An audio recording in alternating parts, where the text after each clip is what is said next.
আজকে আমরা দেখব পাস্ট কন্টিনিউয়াস টেন্সে ইন্টারোগেটিভ সেন্টেন্স। এই বাক্য কখন আমরা বলি? কারোর কাছ থেকে উত্তর হ্যাঁ বা না তে নেওয়ার জন্যই ইন্টারোগেটিভ সেন্টেন্স দিয়ে পোস্ট করি বা করা হয়। তার উত্তরে সে হ্যাঁ বা নাতে দেবে। যেমন, তুমি কি দোকানে যাচ্ছিলে? এই বাক্যটা দেখো, ওই সময় একটা টাইম উল্লেখ করলে। সে যদি দোকানে যায় তাহলে বলবে হ্যাঁ যাচ্ছিলাম, আর যদি না যায় তাহলে বলবে না। মানে অতীতের যে একটা কাজ চলছিল, অতীতের সময় তুমি প্রশ্ন করছিলে বা করবে। যে পাস্ট কন্টিনিউয়াস টেন্স কাকে বলি আমরা আগের দুটো ভিডিওতে ভালো করে বলেছিলাম, যদি না দেখে নিও। আবার বলছি, অতীতকালে কোনো কাজ হচ্ছিল বা চলছিল এরূপ বুঝাইলে ভার্বের রূপে যে পরিবর্তন হয় তাকে পাস্ট কন্টিনিউয়াস টেন্স বলি। বা একটি ক্রিয়ার ফর্ম যা একটি সহায় সম্বলিত অতীতকালের একটি বর্তমান অংশ দ্বারা অনুসরণ করা হয় এবং এটি নির্দেশ করতে ব্যাহত হয় যে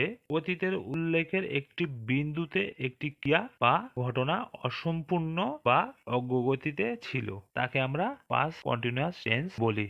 আগের দুটো ভিডিওতে দেখেছিলাম অ্যাফার্মেটিভ বা হ্যাঁত্মক আর নেগেটিভ বা নাহাত্মক সূচক। আজকের ভিডিওতে দেখব ইন্টারোগেটিভ বা প্রশ্নবোধক, কিভাবে প্রশ্ন করা যায়। তাহলে এই পাস্ট কন্টিনিউয়াস টেন্সের হচ্ছে ইন্টারোগেটিভ সেন্টেন্সের গঠন কিরকম হবে? প্রথমে ওয়াজ ওয়্যার, তারপরে সাবজেক্ট, তারপর ভার্বের সঙ্গে আইএনজি যুক্ত, তারপর অবজেক্ট, শেষে একটা কোশ্চেন মার্ক বা জিজ্ঞাসা চিহ্ন। আর ওয়াজ ওয়্যার কখন বসবে? ফার্স্ট পার্সন সিঙ্গুলার আই আর third person singular he, she, it আর সমস্ত একজনের পরে ওয়াজ বসবে। উই, ইউ, দে আর সমস্ত প্লুরাল সাবজেক্টের পরে ওয়্যার বসবে। এই সেন্টেন্সটা দেখো, তোমরা কি ঘুমোচ্ছিলে? মানে সেন্টেন্সে কি বলছে? যে অতীতের কথা জিজ্ঞেস করছে, তুমি ঘুমাচ্ছিলে কি ঘুমাচ্ছিলে না। তাহলে তোমার কাছ থেকে আমি তোমার থেকে উত্তর হ্যাঁতে বা নাতে জানতে চাইছি। তোমরা কি ঘুমাচ্ছিলে? তাহলে এখানে কি কি মানে কিন্তু হট না।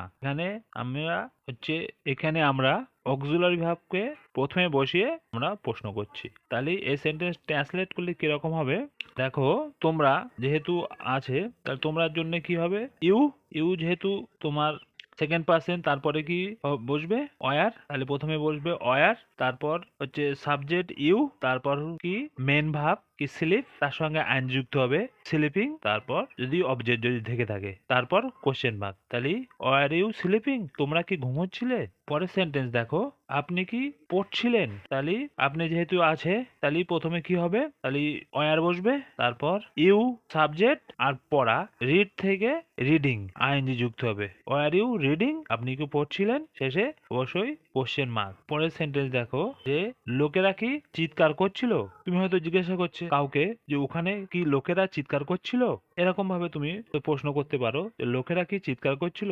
তাহলে ট্রান্সলেট এরকম হবে, লোকেরা অনেকগুলো সাবজেক্ট অনুযায়ী অক্সিলারি ভার্ব বসে। তাহলে লোকেরা তার মানে অনেকের কথা বলা হচ্ছে। তাহলে কি হবে? প্রথমে তাহলে ওয়্যার বসবে, তারপর দা পল আর চিৎকার করা, শাউটিং, শাউট থেকে শাউটিং আইএনজি যুক্ত, তারপর অবশ্যই কোশ্চেন মার্ক। তারপরে সেন্টেন্স দেখো, মনিকা কি ঘর ঝাড়ু দিচ্ছিল? তার মানে তুমি বলতে চাইছো বা জিজ্ঞাসা করছো যে ওকে ওর ঘর ঝাড় দেওয়ার কথা ছিল, তার মানে কি ওকে ঝাড় দিচ্ছিল? তাই বলছো মনিকা কি ঘর ঝাড় দিচ্ছিল? তাহলে মনিকা যেহেতু থার্ড পার্সন সিঙ্গুলার, তাহলে কি হবে? তার আগে ওয়াজ বসবে, তারপর সাবজেক্ট মনিকা আর ঝাড় দেওয়া, সুইপ থেকে হবে সুইপিং আর ঘর the room. Was Monica sweeping the room? Monica কি ঘর ঝাড় দিচ্ছিল? পরের সেন্টেন্স দেখো, ঠিক ঘড়িটা কি ঠিক সময় দিচ্ছিল?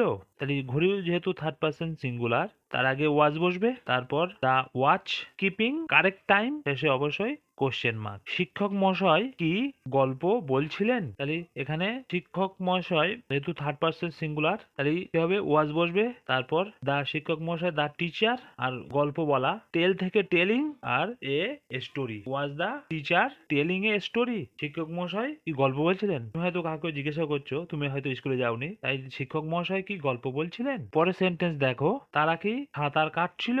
তাহলে হবে তারা, তাহলে তারা হচ্ছে দে, থার্ড পার্সন প্লুরাল। তাহলে কি হবে?